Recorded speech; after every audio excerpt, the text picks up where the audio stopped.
Hello friends, ఇక హౌస్లో అయితే రెబల్స్ ఎవరు అని అసలు గుర్తుపట్టలేక చచ్చిపోతున్నారు. ఒకరి పేరు చెప్తున్నారు.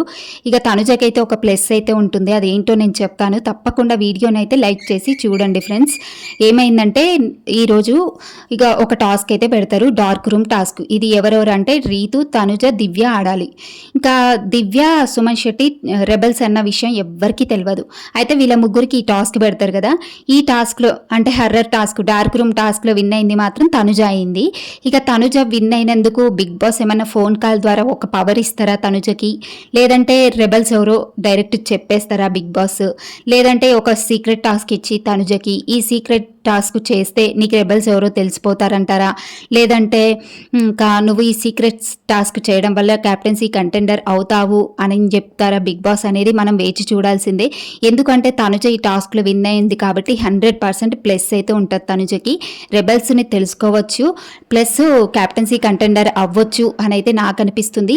ఇంకా బిగ్ బాస్ ఏం పవర్ ఇస్తారో చూడాలని నాకైతే చాలా ఉంది. తనుజకి ఏం పవర్ ఇస్తారో ఇస్తే మాత్రం ఒకవేళ దివ్యని, సుమన్ శెట్టిని గుర్తుపట్టి వీళ్ళే రెబల్స్ అని చెప్పారనుకో, ఇంకా దివ్య, సుమన్ శెట్టి అవుట్ అయిపోవాల్సిందే రేస్ నుంచి. ఇక సీక్రెట్ టాస్క్ క్యాన్సిల్ అయిపోతుంది, దివ్య క్యాప్టెన్సీ టాస్క్ నుంచి వెళ్ళిపోతుంది, సుమన్ శెట్టి వెళ్ళిపోతారు. ఇక క్యాప్టెన్సీ కంటెండర్గా తనుజ అవ్వచ్చు. ఇంకా తనుజ గెలిచింది ఒక ప్లస్ పాయింట్ అనే చెప్పాలి ఈ టాస్క్లో. తనుజ అయితే హర్రర్ టాస్క్లో అవి గుర్తుపట్టి స్మెల్ ద్వారా, టచింగ్ ద్వారా గుర్తుపట్టి అయితే టాస్క్ గెలిచిందంట. ఆ వస్తువులు ఏంటో బయటకు తీసుకొచ్చింది, టాస్క్ గెలిచింది. ఈ టాస్క్ గెలిచినందుకు తనుజకు ఒక ప్లస్ పాయింట్ అనే చెప్పాలి. ఒక పవర్ అయితే ఖచ్చితంగా బిగ్ బాస్ అయితే ఇస్తారు. ఇక రెబల్స్ని గుర్తుపడుతుందా, లేదంటే సీక్రెట్ టాస్క్ చేస్తుందా, లేదంటే క్యాప్టెన్సీ కంటెండర్ అవుతుందా అనేసి మనం ఈ ఎపిసోడ్లో చూడాల్సిందే.